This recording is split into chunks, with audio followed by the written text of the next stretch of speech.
والإحسان ራሳቸውን ችለው ወደፊት ይመጡልናል ከሱ በኋላ ዱዓ ነበር يعني الدعاء مخ ማለት خالصه ንጥረ ነገሩ ጥርት ያለው ማለት ነው وفي لفظ الدعاء هو العبادة ብለዋል بدمر الفصل ليدل على الحصر ነው ليست إنما هي الدعاء نفسه الدعاء ሲባል ሁለት አይነት ነው ዱዓ መስአለትን ወዱዓ ኢባደትን የኢባዳ የሆነ ዱዓ አለ አምልኮ የሆነ ዱዓ አለ የልመና የሆነ ዱዓ አለ የልመና የሆነ ዱዓ طلب ما ينفع ለማኙን ሰው የሚጠቅመው የሆነ ነገር ከአላህ መፈለግ ማለት ነው ይሄም ራሱን የቻለ ለአላህ ብቻ የሚገባ የሆነ ኢባዳ ነው طلب ما ينفع الداعي من جلب نفع أو دفع ضرر يدرسبه ነገር እንዲነሳልህ እንዲቀረፍልህ ያጣኸውን ነገር እንዲታገኝ ይሄም አንድ ኢባዳ ነው ሁለተኛው የዱዓ የሚለው ኢባዳ ለኢባዳ ሲተረጎም ዱዓ ኢባዳ ነው بأي نوع من أنواع العبادة ጾም ዱዓ ይባላል ሶላት ዱዓ ይባላል ሶደቃ ዱዓ ይባላል وما لم يكن فيه سؤال ልመና ሳይሆን ማለት ነው በቀጥታ መታለምከው ያምልኮ ተግባር ራሱ ዱዓ ተብሎ ይጠራል ኢባዳ ማለት ነው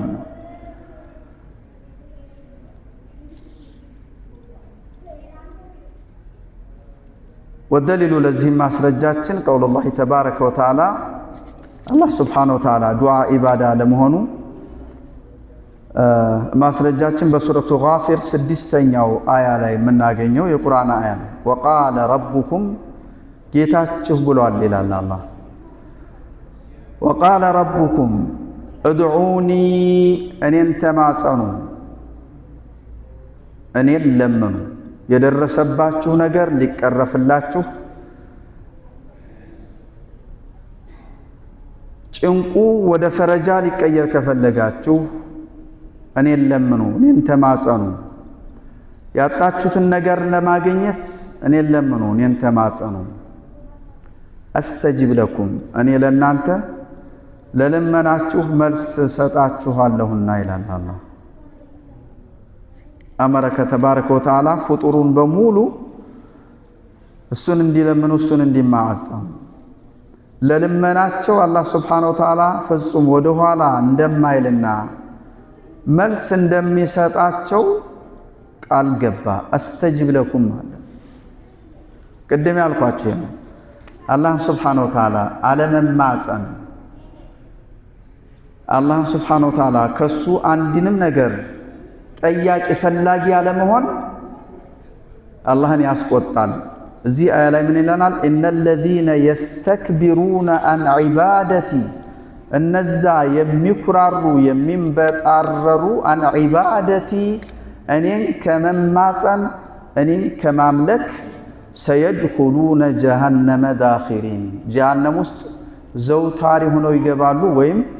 የተዋረዱ ሆነው جهنم ይገባሉ ይላል አላህ ዱዓ እንደ ዑለማዎች ምን ይላሉ من اجل العبادات ነው ይላሉ ከኢባዳ ሁሉ በጣም ትልቁ ግዙፉ ነው ይላሉ أنه سبحانه وتعالى يحب ከባሮቹ እሱን አብዝቶ የሚማጸነው ይወዳል አብዝቶ እሱን የሚማጸን የሚለምነው ይወዳል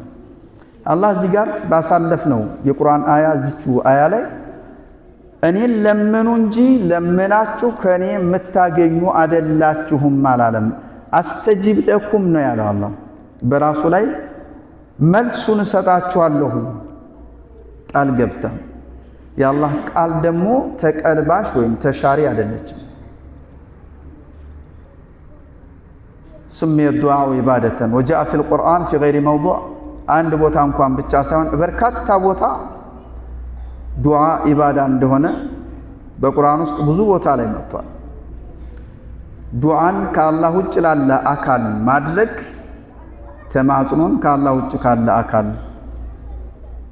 መከጀልና መፈለግ ሽርክ ነው በአላህ ማጋራት ነው የሚችለውን ነገር ሊያደርግልህ ወደፊት ይመጣልናል። ሰው በአቅሙ የሚችለውን ነገር ይሄን አድርግልኝ ማለት ወደ ኋላ በኹዝ አቂደተክ ላይ በጥሩ ሁኔታ አሳልፈናል። ሰውን በሚችለው ነገር ትብብር መፈለግ